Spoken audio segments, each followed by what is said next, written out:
month. It took me a month. 20% off. Like, hello, I can't pass that up. I love reading about it. In reality, I think it's insane. It's way too much. I want to say too much. I don't want to say too much. I don't want to say too much. Hey y'all, happy Sunday. Welcome to my channel, or welcome back to my channel. My name is Diavion, and we're going to be attending a book club meeting for the month. We have our book club meetings once a month, and so that's what we're going to be doing today. After that, I don't think I'm doing much after, but we'll see. We'll see where the rest of the day takes us, where the rest of the week takes us, where this video takes us. We're just gonna go with the flow for right now. And this month for our book that we read was called Parallel by Emily O'Rourke, I think is who it was written by. But yeah, so we'll be discussing that in book club. And I'm actually in charge of the social media account for book club now. So I'll be recording on my camera for myself, like for the YouTube video, and also on my phone for content for the book club. So we'll see how well I can multitask. I have my small handheld tripod, and then I have my full-size tripod as well. But yeah, let's get into it.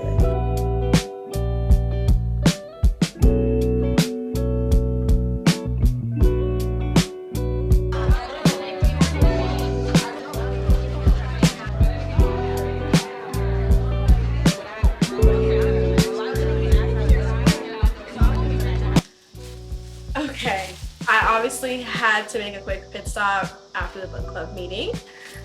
It was very fun. I actually won a raffle. Let me show you guys what I got. Okay, so the way it works for our meetings is we sometimes pay like between $5 to $10 to attend the meeting, because if there's a large party, there's normally a fee at restaurants for that. But the money that we pay goes towards maybe the booking fee, as well as like a big raffle prize. And so I actually won. I rarely win things, but I think this is the second raffle or giveaway that I've won this year in general, not just from book club. This is the first one from book club though. I got a $50 Amazon gift card and this bookmark. And on top of that, we read Parallel. I really wasn't a fan of it, but a lot of people in book club, so that second book, it like really all ties it together. Since I won the giveaway, part of that basket is going to also be the second book from the series. So obviously I have no choice but to read it. Like, I'm gonna have the book, so I need to obviously read it. Duh. We have goodies from Target. I already have Fourth Wing. We know this. We know I have Fourth Wing. I love Fourth Wing. But what recently released is the ones with the sprayed edges with the designs. Look at that. That is, I love books like this. And this is so cool to me. I saw this at Barnes, that they also had it, but the thing about Target is they're almost always going to have a popular book on sale, whether it's, does the other one have it? Yeah, both the ones I got have stickers, but this one was, oh, I messed it up, 20% off. At Barnes, it was full price, and I had to make sure that if there's not a hardcover version, and there's not yet, only the paperback comes in the edges like this, and the copies that I have are hardcover. But Target almost always is going to be having a sale on their books, whether it's 20% off, 30% off, buy one, get one, 50% off. They are always going to have a sale going on. And to me, they have a great selection of books. They had a lot of current books, which is how I was able to get this awesome cover of Fourth Wing. And this book I had also been hearing about, a novel love story. Look at this beautiful cover. And she was also 20% off. Like, hello, I can't pass that up. Regular $19 for this one, 20% off. This one's 20% off. Regular $20.99. So I got both of these two books. But I had to. I quite literally had to. They have a great selection of books, new books, old books. They had the ACOTAR series in there. They have the Throne of Glass series there. The book that I also read, I'm looking at my bookshelf. Where is it? Oh, A Fate Inked in Blood. That's one series that I loved. It's a series, but only the first books came out. I love fantasy. I'm not really I say that I'm not a romance girl, but I'm finding myself reading a lot of romance books, and I think it's because with fantasy, a lot of the books that I'm finding this series are not finished, and that really irks me. So I read Fate, Ink and Blood, loved it. That book just came out this year. We're not getting a book 2 next month of that, sometime this year. It's most likely not happening, and that stresses me out. So I have some fantasy books on my shelves. Not some, I have quite a few fantasy books on my shelves, honestly. But I feel like lately, I have not just had a really good 5-star read. I gave Parallel 2 stars. I'm currently listening to Fire and Blood from the Targaryen series and the Game of Thrones, all of that. I'm currently listening to Fire and Blood.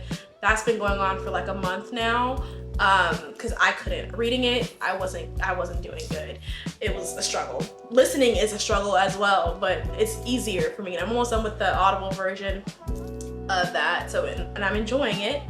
And then also I think I'm haven't finished Harry Potter Goblet of Fire, and it's really throwing me off because that's, like I said before, I've watched all the movies multiple times, loved the movies, but I wasn't like a Potterhead or really all that. I didn't know all that much detail about the series, so I wanted to read the books. I love the books that were coming, not love, I really liked the books that were coming before Goblet of Fire, so I had really high hopes I would just finish that book in 2 days. It's been over a month that I've been trying to read Goblet of Fire, and it's like while I'm reading it, it's a bunch of fluff and scenes that aren't really necessary, and I have to remind myself like, hey, Diavian, this is a children's book. This is a children's book that they turned into a movie that adults ended up liking. That's what we have. It's like a children's book, but as the books go on, the writing does get a little bit more in depth or whatever, or more age appropriate, I should say. But there's things that I'm reading and I see why this was cut out of the movie. Like I see why this was not there, because it's really unnecessary. It's not doing anything for the plot. Like what are we here for? We're here for the plot. Give me the plot. Do not give me the extra just randomness. I can't, like it becomes annoying. So like I'm really at an impasse right now with that book. Another book that I'm reading on my Kindle, let me see, I have my Kindle in my purse. Let's see what books I have on here. I just started Love and Other Words on my Kindle. I have the physical copy, but I just started it on my Kindle because I've heard great things about that. It's a romance, but I am like desperate for a 5-star read. Like I need to feel something. I haven't had a 5-star read, I think, since Evelyn Hugo. And Evelyn Hugo, if we're in September, July, I think she was July, that was July, it was a 7. July was my last 5-star read. I need something. I need to feel something. And I think in August, I only read 2 books. So here we are in September, I think it's again only like 2 or 3 books. I'm not in a full-blown slump, but your girl is struggling. Your girl is struggling. But yeah, so right now on my Kindle, I'm reading Love and Other Words. I finished Parallel, Harry Potter and the Goblet of Fire. I'm 62% through with that. And there's another one. I have to check my Goodreads. Goodreads, if anything's gonna be up to date, may not be social media, but Goodreads, I'm going to be up to date. My books on Goodreads are gonna be up to date. A Flicker in the Dark. Oh, I was reading the physical book on that. I'm about 4% in. Yeah. So that is all for this Sunday's video. We had our book club meeting, grabbed some books from Target, and now it's time to feed my baby Ivy, my dog. I already ate at the chicken sandwich there from the book club meeting, so it's time to just unwind, shower, finish up some homework, and then I'll probably pick up pick up my camera again sometime this week. I know I have some workout classes, but I also have work. I have my graduate level classes, so I have quite a bit that I'm going to be doing this week as well. But we're gonna see where the week takes us. Bye. Hey y'all, today is Sunday the 28th. No, 29th of September. So I think the last time I picked up my camera was last weekend for book club. So today I'm gonna go through some of the books I've read this month. I realized also I showed y'all the books that I got last weekend, but I didn't really explain what they were, like what they were about, the synopsis, none of that. My bad. So I'm gonna back it up and I'm gonna go over all of that, and then also what I'm currently reading. And I'm debating on going to Barnes. I have books here that I could read, yes, but there are like 2 or 3 books that I want to pick up for the fall, so I'm kind of up in the air of how badly do I want to go to Barnes. Very badly. Do I need to go to Barnes? No. So I had looked at Target to see if Target had some of the books that I want. They don't, which means I have to go to Barnes. Exactly. I'm glad that we talked this through. Y'all understand my train of thought. Exactly. Anyways, we're gonna first start off with books that I've read this month. I think I've read a total of, let me see, 1, 2, 3, 4, 5. I finished 5 books, read 4. One of them was an audiobook. I'm enjoying audiobooks. When I get in the car, I'm discovering that I really like music that I liked when I was in high school, which is like the pop music, R&B. That's more of my vibe right now. So there's not a lot of music that I really like. I love Sabrina right now, but I'm wearing her out. I cannot keep playing Sabrina Carpenter's new album, singing about Juno, Bed Kim. It had me on a chokehold for like a week. So what I've been doing in the car is audiobooks. Like I normally pick an audiobook to listen to for each time I'm in the car. And yeah, why not? But anyways, the first book that I read this month was Never Lie by Frida McFadden, Big Frida. This one is about newlyweds. Trisha and Ethan are searching for a new house. They find one that was belonging to Dr. Adrian Hale, a renowned psychiatrist who vanished without a trace years ago. But then they get trapped there while visiting the house during a winter storm. She finds the audio transcripts from Dr. Hale's sessions with her patients. Hold on. As Trisha listens to the cassette tape, she learns about a terrifying chain of events leading up to the doctor's mysterious disappearance, with each tape, another shocking piece of the puzzle falls into place and a web of lies slowly unravels. But by the time Trisha reaches the final cassette, the one that reveals the entire horrifying story, it will be too late. This one was a bit underwhelming. Like when you read that back of that, the synopsis, that sounds amazing. I gave this a 3. So it was okay. Like I had really high hopes for this book. I think also as I've started reading more, I'm not enjoying certain things as much. Like I probably would have ate this up 2 years ago. I probably would have really loved this book. The plot, yes, the plot is there. The suspense is also there.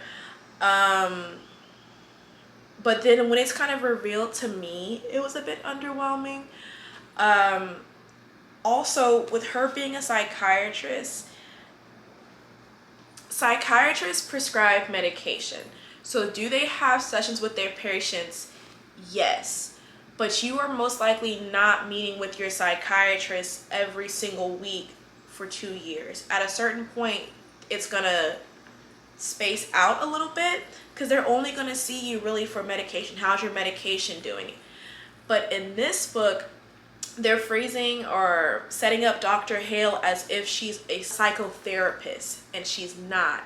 So she's having these cassette tapes of in-depth conversations about, her clients, how they're progressing. And psychiatrists do treatment through medication, not psychotherapy. So that was one thing that irked me as a grad student. In my mind, I was like, this is not realistic. A psychiatrist, most likely they're going to see you for 30 minutes. You're gone. And I also have a thing about therapists seeing patients in their own house. That's always crazy itself, but I love reading about it. In reality, I think it's insane. Anybody would ever want to do that. But I love reading about it. So if you like kind of a psychological thriller a little bit, the twist was crazy. But it was like, okay.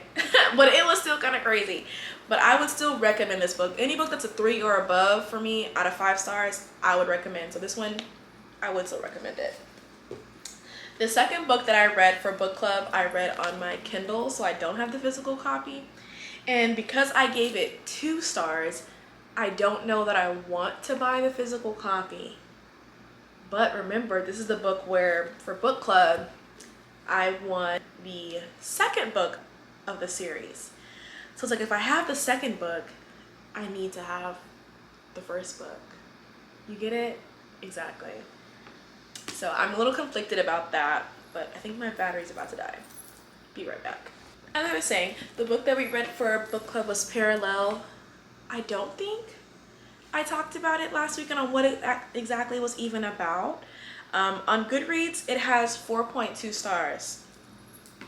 So although I didn't really care for it that much, you may care for it. So don't discredit it or write it off just because I don't like it. It's just the writing style for me on this one was boring. I wasn't really that entertained. I got about halfway through the book. It was the same thing going on, but I'll read the synopsis. She first met him in a dream, and now weeks before she marries someone else, he's appeared in real life. Not someone else, but like her high school sweetheart, been together for like years. Not just a guy she met down the street, fell in love. No, she's known this guy, his family, all that whoop-de-whoop for years. I've spent my entire life hiding what I can do, the things that I know, until the day Nick really walks into my hospital room. Nick, the man I've been dreaming about for as long as I can remember. I know everything about him as if we spent an entire lifetime together. And I know I loved him in a way I've never loved anyone else, including my fiance. Even stranger, Nick's been dreaming about me too. Working with him to unravel the puzzle might save me, but the attraction between us could destroy us both, just like it did before. The plot was there. The plot was there. So when this book first won for book club, we were like, what is this book? But the plot, it was balancing out. The plot had us, but like I said, I was like halfway through the book. There was no progression. She's still having the dreams or the visions about Nick. Halfway through, there's like no progression. Like in the last 100 pages, I would say, is when it's like, oh, something different has happened here. Now we're getting some progression here. And I feel like they tried to make me hate the fiance. Even in book club, people were like, the fiance, da-da-da-da-da. No. Imagine you're with someone and they start telling you they've been dreaming about someone else, or they start, just pulling away from you out of nowhere. A month before your wedding, they start acting brand new, switching up how they want to do things. You'd be very confused too. Like, what are you doing? And I think I often think about that when I read certain romance books and there's like an ex involved, is I wonder how the other person feels. I know our story is focused on this romantic couple, but what about the outlying people who are also impacted by this? So I didn't finish the book, but funny story, it basically acknowledges that. So this couple was getting married, they're engaged, and then after his bachelor party, the fiance breaks off the wedding and decides to marry his female best friend that he said he's been in love with for years and just was denying the attraction. The book focuses on the fiance, the girl that got dumped, and then the girl that he left his fiance for, she had a boyfriend too. So then that boyfriend and the woman who was supposed to be married to the guy, they end up getting together. So it follows the people that are impacted by somebody else's love story. Again, the plot was there. The writing was just, I got bored. But yeah, people don't ever really consider that. And to me, that really irked me so bad, how she was writing like he was so terrible for questioning her, like, what's going on? Like, are you okay? Why are you acting this way? Duh, girl, you are legit tweaking right now. You're a whole new person. But that's what that one was about. I gave it a 2-star. People in book club loved it, but they were also saying like you have to read the second book to like fully get it. But in my opinion, I've read trilogies. I've read Iron Flame, ACOTAR, all of that stuff. The first book should not be terrible or boring just because the second book is going to be great. The first book should be able to stand alone by itself. The first book should be big dog. If the first book is not big dog, I'm not really gonna care to read the second book. But because the second book was purchased for me, I might do it. I might. I can't lie, I might read it. For the sake of reading a book, I really might just read it for giggles. This is how big it is.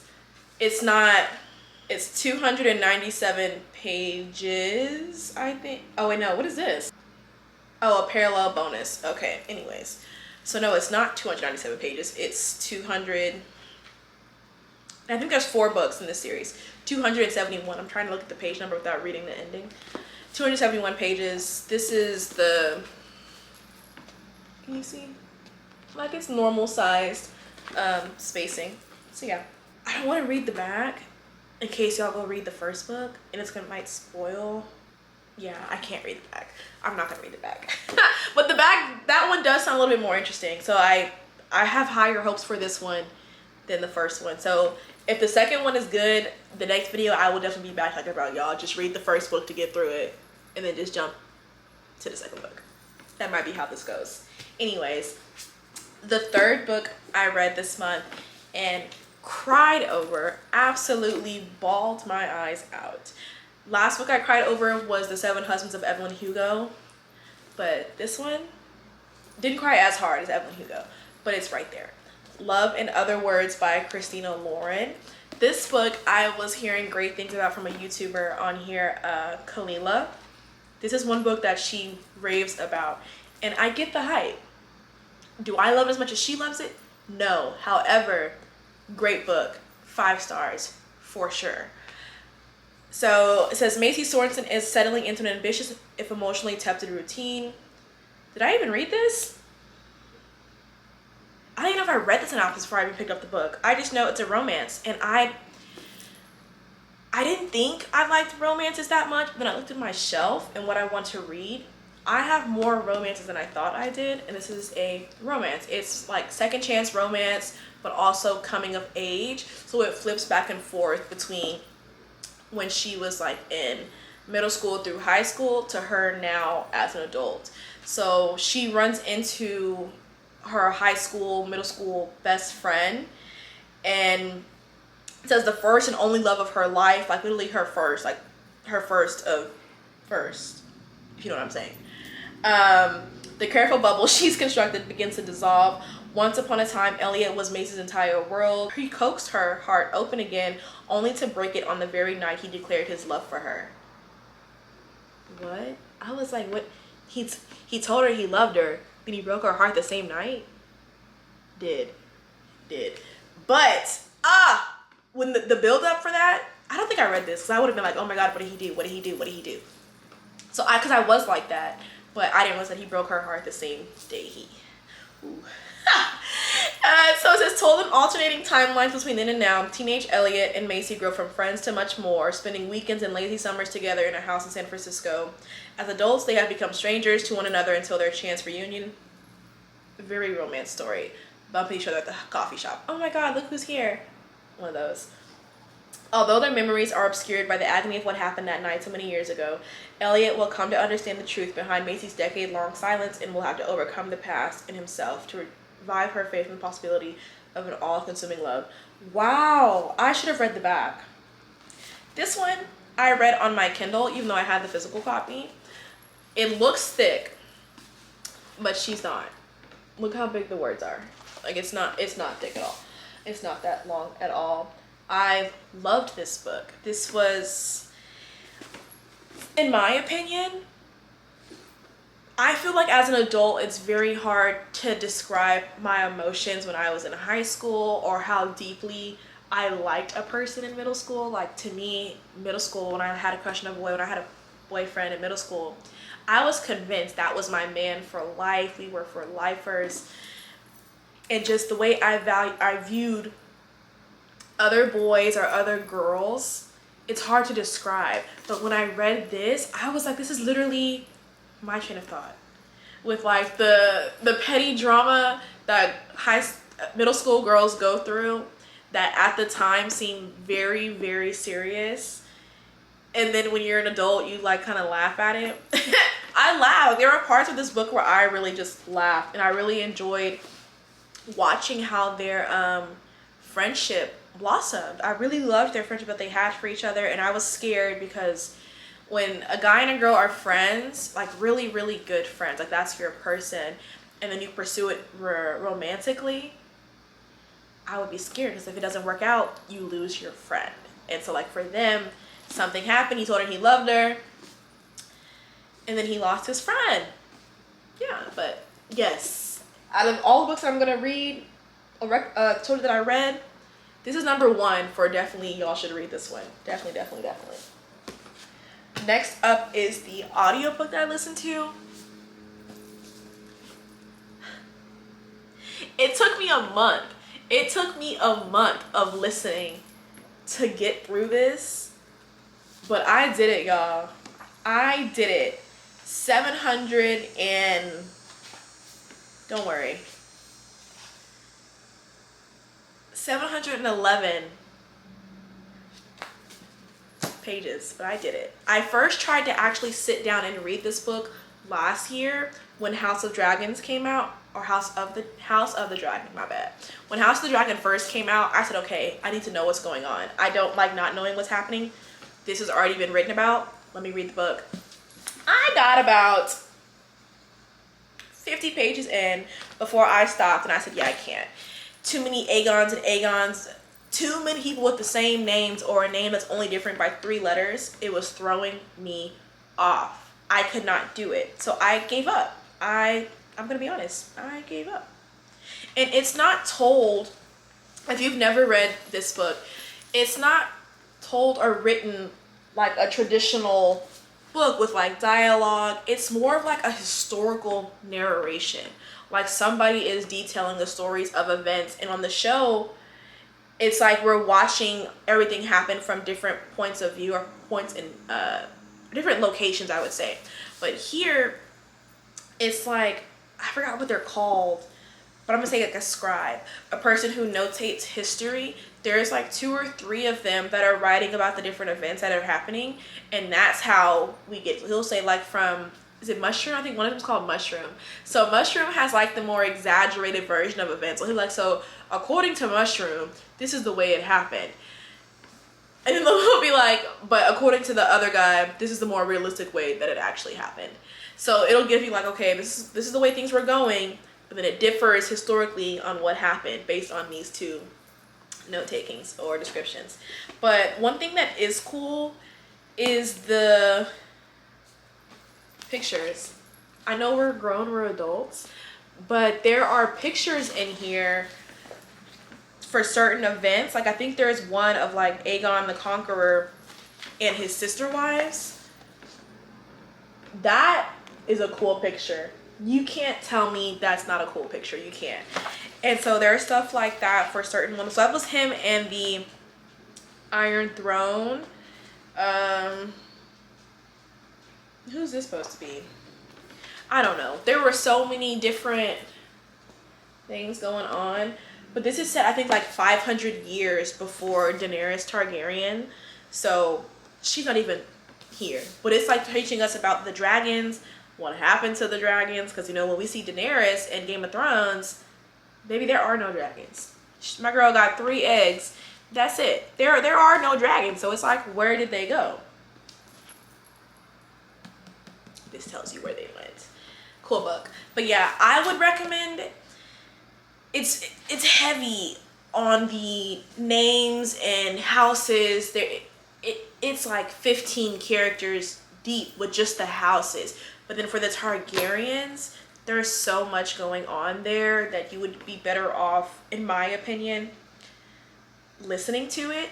If you can't, like, even I was lost sometimes even listening to it, but I feel like I had a better understanding listening to it versus trying to read it on my own. I don't know how to explain that. I don't know why that is. I'm just being honest. When I read it, I could not just sit. I felt like I was reading a history book. I could not just sit and read that. Sorry. But I would recommend the audiobook. Yes, great. And then the most recent book that I finished was Heartless Hunter. It's also called Crimson Moth, I guess overseas, which I think is cool. I didn't realize that books will have different titles, different covers, all of that based on, you know, the country that they're in. That's cool. But yeah, look at this cover. Hello. She's beautiful. She's taking it. She's taking it, honey. She's taking it. Heartless Hunter by Kristen Cicerelli, the Crimson Moth Book 1. This is a fantasy type of book. I love fantasy, and I was really waiting.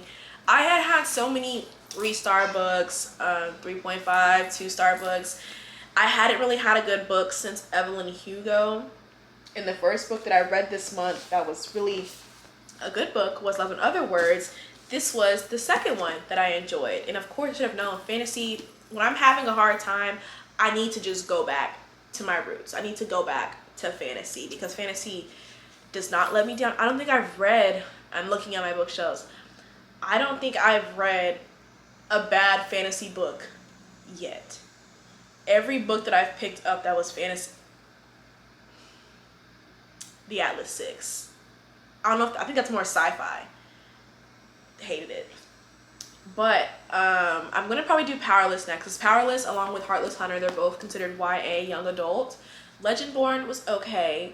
Red Rising I want to try. A Fate Inked in Blood, great book, great book. Yeah, and then most of my fantasy has came from series, which is the Court of Thorns and Roses, Throne of Glass series, and then the Fourth Wing series. Those took up a lot of my reading so far this year. And that's why I was like, you know what? I think I just like fantasy books. So, yes. But this one is an enemies to lovers trope, kind of. I don't want to say too much. I don't want to say too much. I don't want to say too much. I don't want to say too much. But it's labeled as enemies to lovers, allegedly. Enemies to lovers doesn't get more high stakes than a witch and a witch hunter falling in love in best-selling author Kristen Cicerelli's latest romantic fantasy. Yeah, it's a romantasy, sorry. On the night Rune's life changed forever, blood ran in the streets. Now in the aftermath of a devastating revolution, witches have been diminished from powerful rulers to outcasts ruthlessly hunted due to their waning magic, and Rune must hide what she is. So she pretends during the day to be like this airhead socialite. Oh, ha ha ha, what's going on? I know nothing. But yeah, and she's viewed as like this person on she has very high status, one of the most like pro-revolution people out there. I'm so anti-witch that I can't even spell witch. Whole time she is a witch. And not only is she a witch, she's a witch that frees witches that have been captured. So she's the most anti-witch, pro-witch person out there right now. And they're low-key catching on to her. Like, she's kind of suspicious. Where is she when the Crimson Moth, which is just what they've labeled the person that's rescuing these witches, where is she when all that's going down? So she's like, oh snap, they're kind of catching on to me. I need to get with somebody who can give me the inside scoop. So who else better than the most anti-witch person for real, than the leader? What is he? It's called the Blood Guard. Ooh.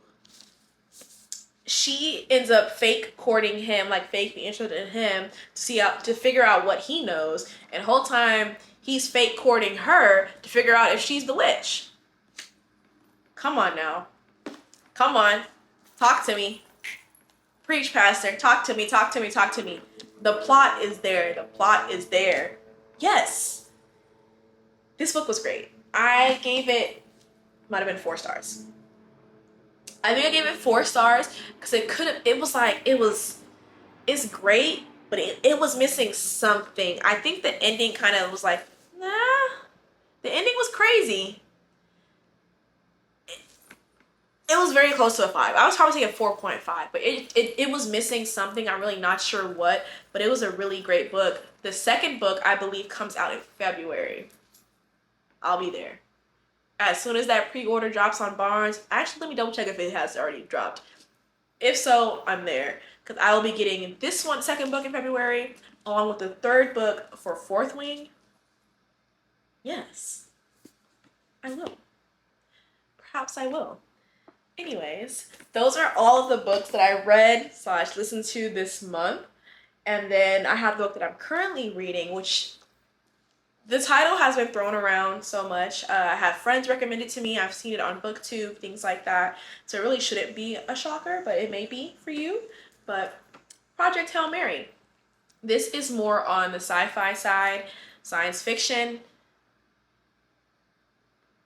Anyone who knows me knows I am bad with science. I am bad with math. But reading and writing, I can write an essay in 30 minutes. That's nothing. That's light work to me.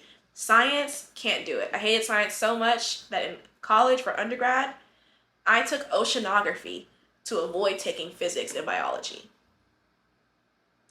I will avoid science at all costs. So this book has some science terminology in there. I kind of know what they're talking about, kind of don't, but it's not as if you don't understand what they're talking about, you're lost. I'm only on page 37 right now, and I'm not lost. They've been explaining what's going on with the science stuff of, like, let me read the back first, hold on. So he's a sole survivor on a desperate last chance mission, and if he fails, humanity and Earth itself will perish. Except that right now he doesn't know that. He can't remember his first name, let alone the nature of his assignment or how to complete it. All he knows is that he's been asleep for a very long time, and he's just been awakened to find himself millions of miles from home with nothing but 2 corpses for company. His crewmate's dead, his memories fuzzily returning. Rylan realizes that an impossible task now confronts him. Hurtling through space on this tiny ship, he must puzzle out an impossible scientific mystery and conquer an extinction-level threat to our species. And with the clock ticking down and the nearest human being light years away, he's got to do it all alone. Or does he? Ooh. But yes, he's a lone astronaut, an impossible mission, an ally he never imagined. That sounds really cool. Like I said, I'm 30 pages in. I don't have it. Parallel, 30 pages in, was still talking about the same stuff. No depth, no growth, very redundant. This book, we're only 30 pages in, and he's getting some of his memory back already. He's discovering things. He's finding things in the spaceship. Stuff is happening, and so it's also as he gets his memory back, it's like a flashback to what was happening that led him to be on this spaceship. So he's not getting like random la loopsy dreams back. He's getting not dreams back, memories back that are explaining to him why he's there. He doesn't know his name yet still, but he's starting to understand why he's there, and he's like, wait, how do I know these things? I must be a scientist, or I must be American because I'm measuring in, feet in fluid ounces. I must be an American. So, and then he's like, on his own, he's putting things together. He's like, okay, wait, I'm speaking English. I must be American. Maybe I'm Canadian. And it's really cool. I'm enjoying it. I will keep y'all posted. I'm not bored with it right now, which I was scared I kind of would be with all the science, but I'm not. I started, I think, yesterday. I'll probably read more of it today. But yeah, I'm not bored with this. I'm excited to read this. I've heard great things about it. I don't want to spoil it. I don't know what else to say. I haven't finished it, but I'm intrigued. Now, if I come back next month to tell y'all that I hated it and I gave it 2 stars, I'm so sorry. But that's also possible because that's just who I am. Sorry. But yeah, now for the books that I want to read or that I recently purchased, I'm sorry I will not be explaining about this one because it's the second book. But this one, a novel love story. Again, a romance. I don't know what to say for myself, but it's a romance book, okay? It's a romance book. Love is Stranger Than Fiction. Elsie Mary. I've never read the back, so this is my first time, actually. So I purchased this blind purchase. I've heard great things.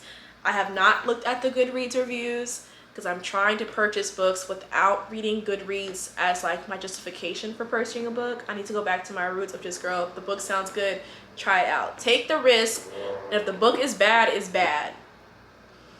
I hate wasting my money on food and on books.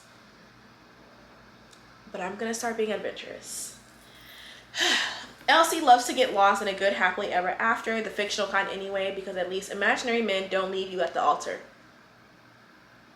Hey. She feels safe in stories, at home in books. Girl, is this me?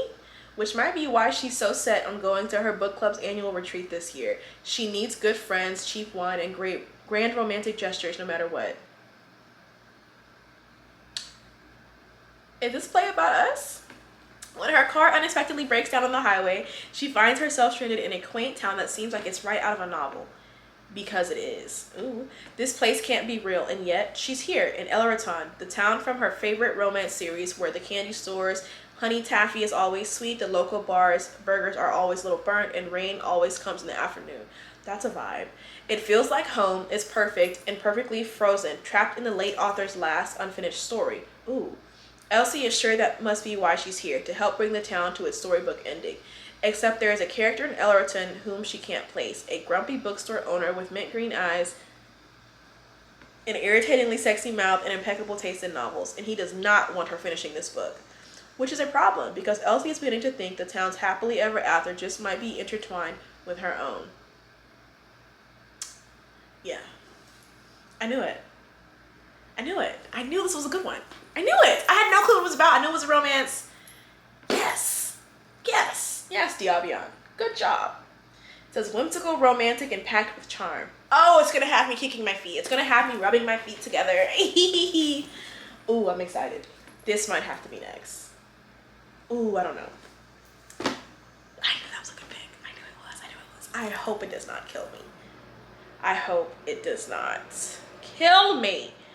But anyways, from my want to read on Goodreads, I know we shouldn't be going off Goodreads. I know what I just told y'all. Cancel it, delete it, act like you didn't hear it.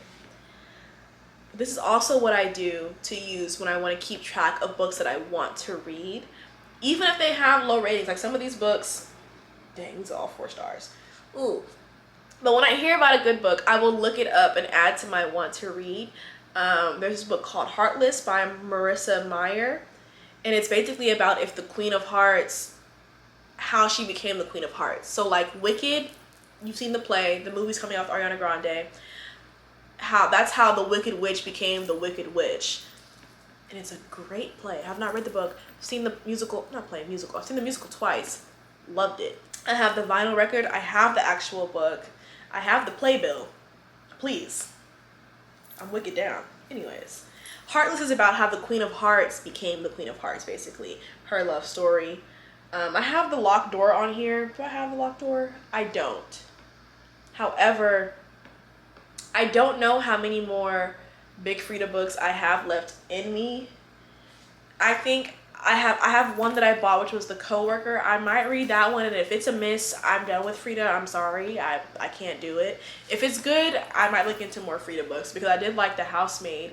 But the second one, The Housemaid's Secret, was where I was like, underwhelming. But I have that one.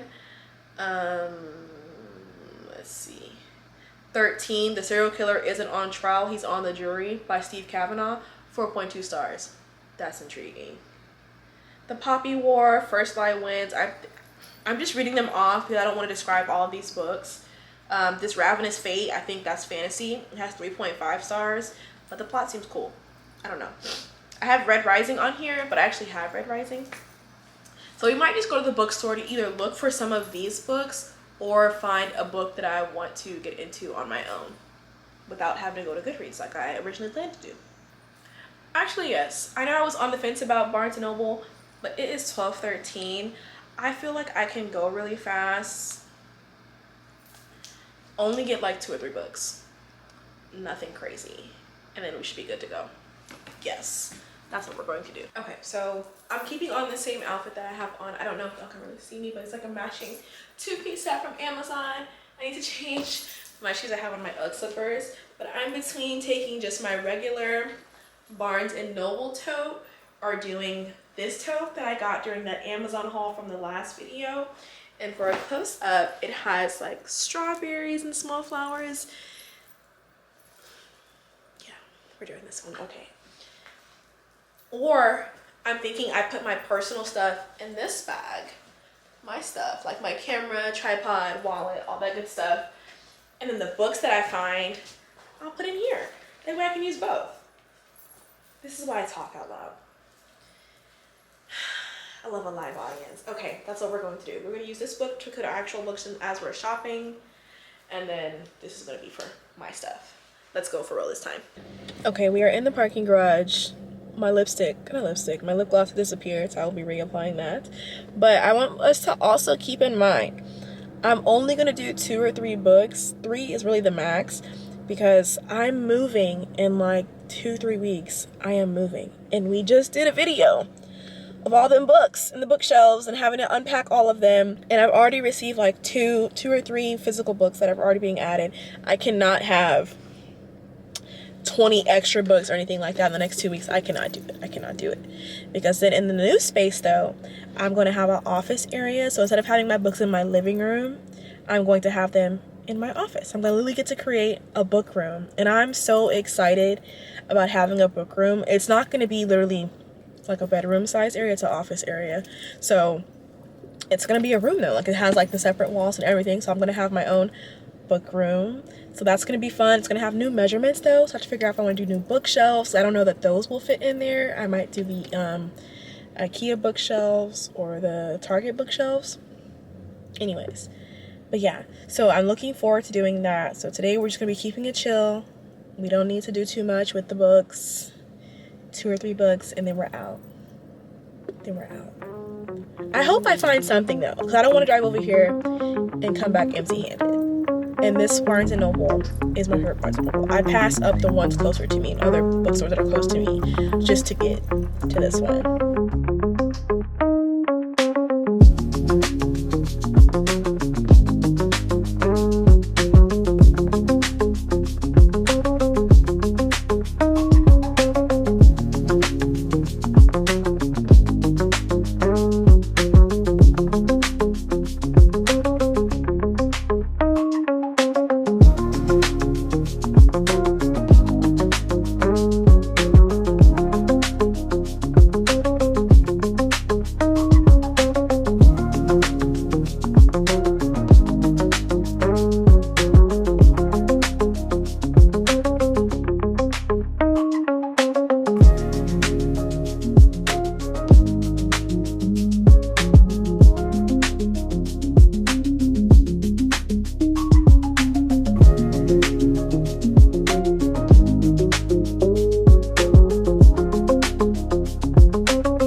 almost walked out of there with 6 books, but I didn't do it.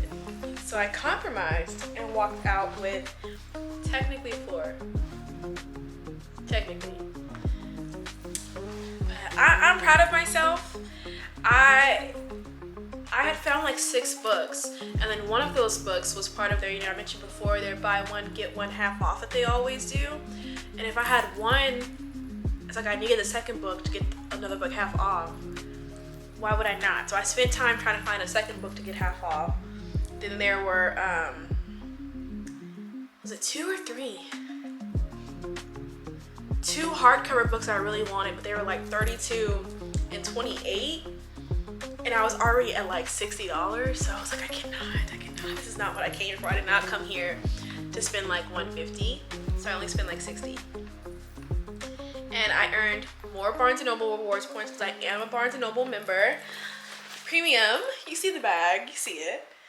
A premium tote member, premium rewards member, not tote member, my bad y'all. But you do get a tote when you become a member, and you get a new tote I think each year. And right now they have like the burnt orange color and the black color. I will get the black because somehow this one is getting, it's dirty. I don't even know where that's from, but oops, but it's dirty. But anyways, enough about me. The books. back to the books. Oh, let me show you my stickers first. I thought he kept my stickers. So from Fourth Wing, you know, the third book for the 5-book series is called Onyx Storm. Is coming out in January. So I have some stickers. I think I want to redo my Kindle. And so these might go somewhere in my Kindle. It's like the basket. I'm not gonna try to pronounce it. It's a fantasy book. Y'all know how those names get. But Welcome to the Revolution. You want a dragon, earn one. Some like the books from like the War College are in there. Very cute. 12 bucks. But I get 1, 2, 3, 4, 5 stickers, so not that bad really. Then I love Barnes and Noble's like their leather book collection for like their classic books. And it says Barnes and Noble Classic Editions. Exactly. I think I have 2.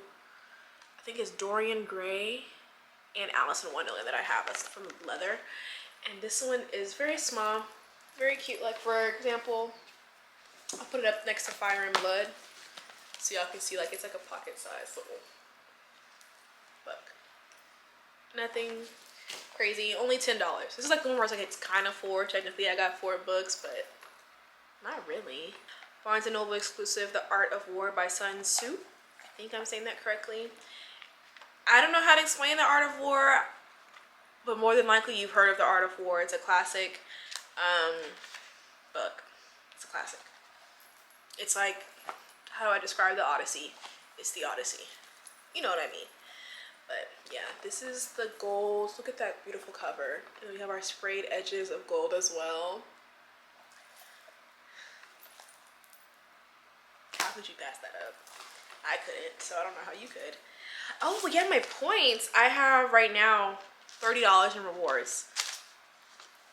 Christmas, I haven't spent them, I don't think yet. I probably have like once or twice this year, but I've been saving them for a while, and now I'm at 30. Like for once you get 10 stamps, you get like a $5 reward. I have $30 in rewards.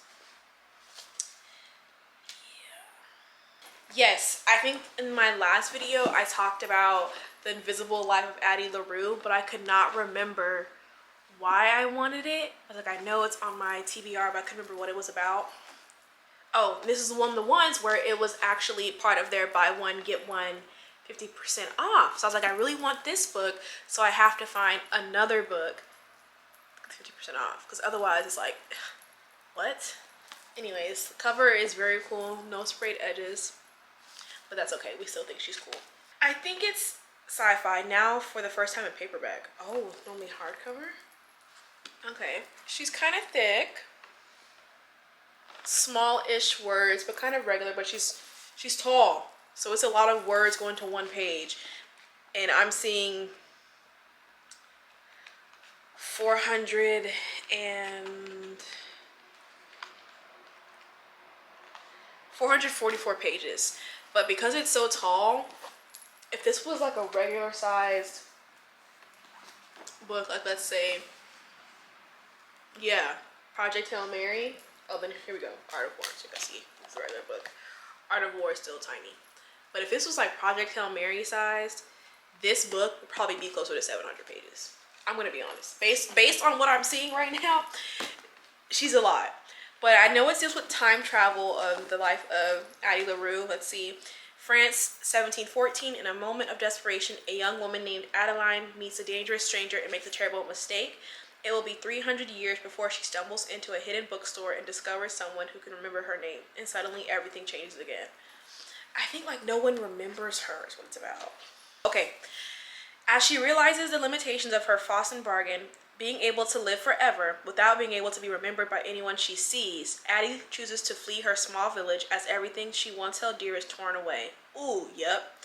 But there are still dreams to be had and a life to live, and she is determined to find excitement and satisfaction in the wide, beckoning world, even if she will be doomed to be alone forever. That's depressing. Or not quite alone, as every year on their anniversary, the alluring Luck comes to visit, checking to see if she is ready to give up her soul. Their darkly thrilling game stretches through the ages, seeing Addie witness history and fight to regain herself as she crosses oceans and tries on various lives. It will be 300 years before she stumbles into a hidden bookstore and discovers someone who can remember her name, and suddenly everything changes again.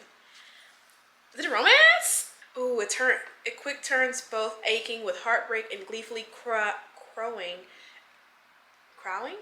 after the truly delicious wicked coverness in store. Ooh, I'm scared. But that's Miss Addie LaRue. Like that book, that sounds like it's so much potential just on that plot alone. That I was like, I have to go ahead and add that to my look. I have a whole little pile on my couch here. And then my other book that I got for half off, I think this one was more, was recommended to me by one of the ladies in Barnes and Noble because she saw me. She's like, I see you over there counting, because I was like, I have 6 books here. I only want to walk out with 3. It was like America's Next Top Model. Who's about to get cut? Because we can't all make it. We can't all make it on the podium. So she recommended, oh, it was all scratched. She recommended this book because I couldn't find another one that I had wanted. Some of the books that they had for the 50% off as well, I'd already read or I already owned. Like they had Red Rising up there, which I keep putting off for some reason, but they had Red Rising up there. The Silent Patient was there. I've already read you, so why would I buy it? This one is called The Library at Mount Char. The cover, very cool. But Carolyn knows she's a bit odd. I think it's just like a thriller, a mystery thriller, because I wanted to get First Lie Wins. So she sent me to like that section, or this might be fantasy. Let me stop guessing. I forgot what I read. Carolyn knows she's a little bit odd, but she figures that's only natural when she spent her life locked away in an infinite library, I'm remembering, forced to study at the feet of the man who might be God. She's seen her share of terrible things in those years, even died a few times herself. Steve tries hard to be an ordinary guy, and he's been doing a pretty good job at it until Carolyn shows up in his life with a tempting offer, a pair of red rubber galoshes and exactly $327. Soon, he finds himself swept up in a war waged on a scale he can barely comprehend as powerful forces battle for control of the library and the future of the universe itself. So, the library at Mount Char, basically. Brilliantly plotted, blackly funny, true epic in scope, and featuring a cast of characters that includes a tutu-clad psychopath, a malevolent iceberg, and a lion named after an atomic bomb. It's the year's most ambitious and acclaimed fantasy debut and ride like none you've ever been on before. I read the first, because the back, I was like, is this going to be one of those books where they just use big words and overly describe things just for the sake of sounding pretentious or like they know what they're talking about? That's almost what I got from reading the back, is like they were kind of trying hard a bit to make it seem like it was going to be this really great thing. So I went ahead and I read the first 5 pages. I read the first 5 pages up to before it got too heavy in it, and usually by that point, I know it's very early, 5 pages is very early, but within 5 pages you can kind of tell the author's writing style, and the assumption that I made based off of the back was not reflected in the writing style. So I was like, okay, it's not going to be pretentious like I thought it was going to be, like let's say American Psycho, The Secret History, and The Atlas 6. It's not like that, because those I should have known, but I think now that I'm kind of in the swing of my reading, I can kind of pick on a little bit faster. And so since that was not the vibe, I was like, okay, I'm gonna try it out. I have not heard of this book before. I did not Goodreads check this book, so if it's a 2-star on Goodreads, there's nothing I can do about it. It's already been purchased and it's not going back. I don't return books. And my last book has been on my TBR for probably a year. So I recognized the title and the cover when I saw it in the bookstore, One Dark Window.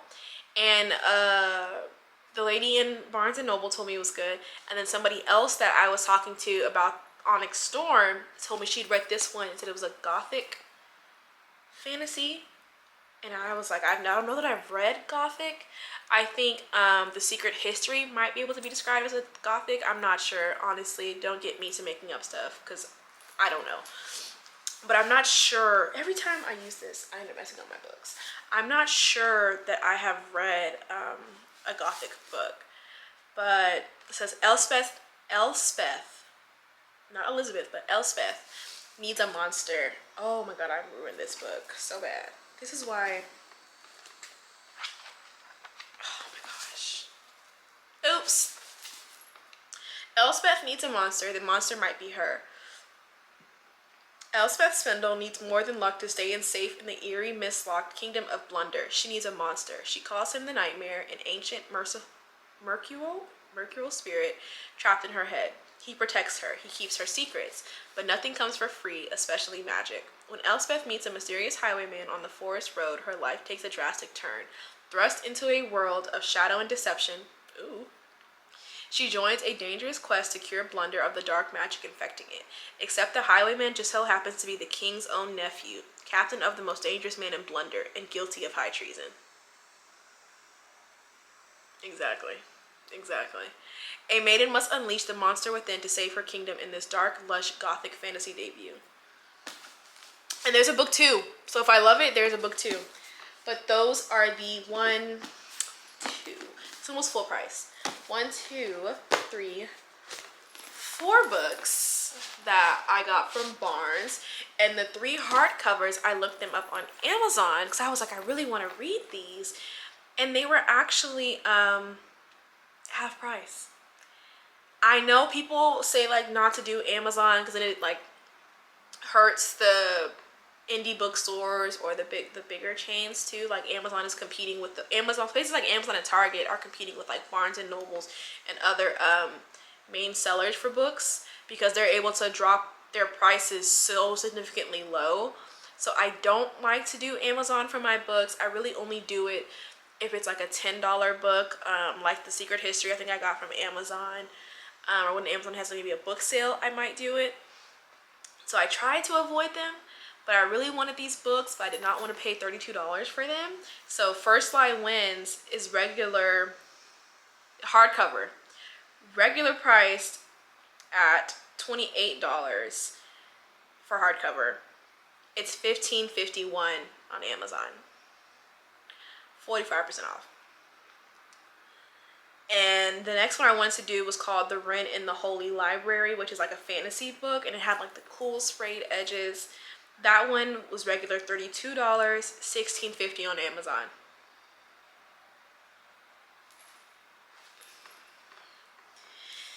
Hey, I also love the in-store book shopping experience, but I know when a deal is a deal. I know when I'm actually doing too much.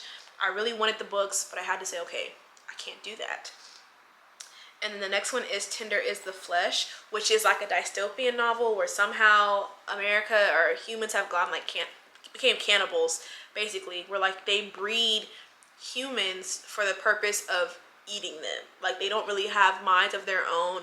So this is like really off from what everything else that I've been talking about, and even any books that I have. There is nothing like this in my library, but I've heard great things. First, it was reported that the infectious virus has made all animal meat poisonous to humans. Then governments initiated the transition. Now eating human meat, special meat, is legal. Marcos tries to stick to numbers, consignments, and processing.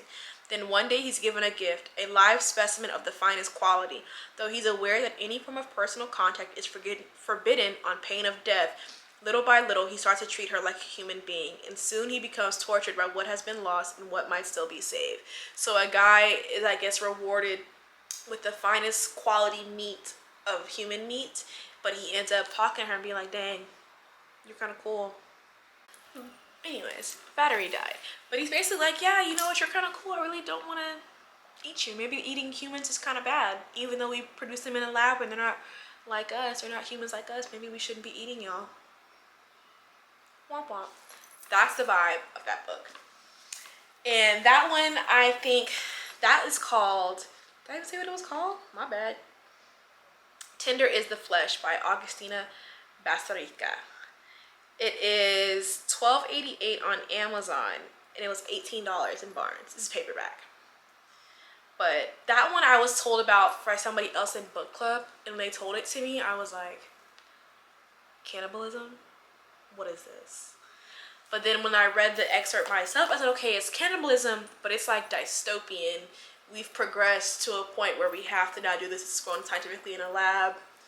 Might make me want to go vegan. I don't know. We'll see what the vibe is. That is all. That is all for this video. I'm going to start now putting all of these books back or onto my bookshelf. I'll probably start packing to go to my new place next week because I move in like 2 weeks. And I have my shelves fully up. I have some boxes that still I never unpacked.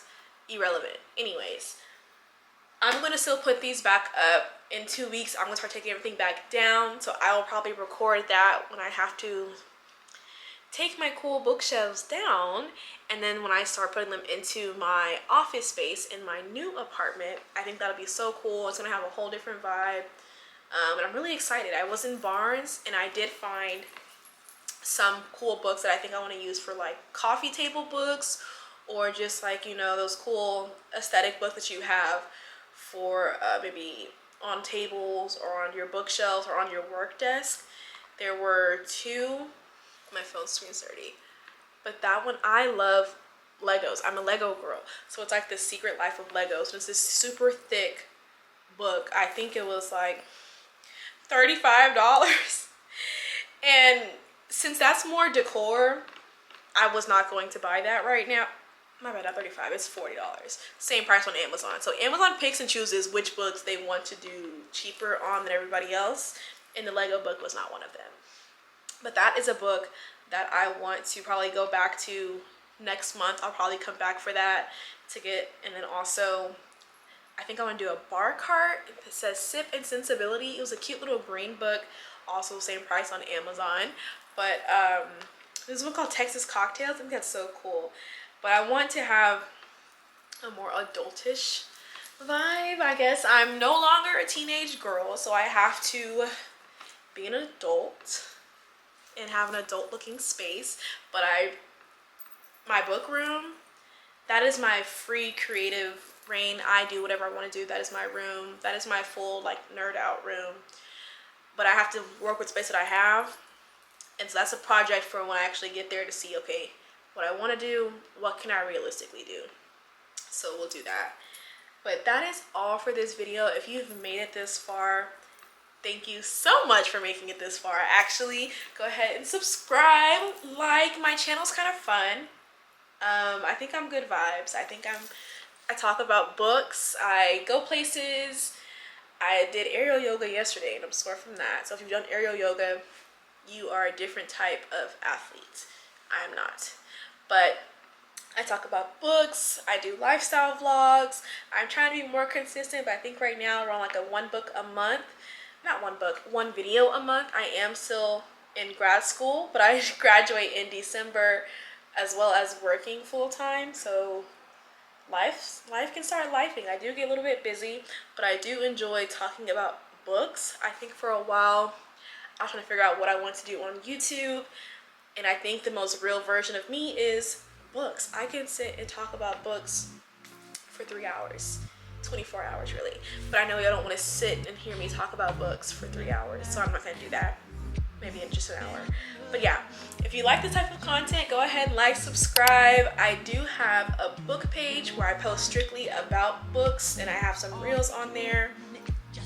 I have a book TikTok account too, but I don't really use that one as much because I do mainly post, but occasionally when I make the videos, I'll post them on TikTok as well for my book stuff. And then of course I have my main Instagram page. If y'all ever want to follow my main Instagram page to get a look into my more personal life, what I do on a day-to-day basis. But yeah, that's me. Bye.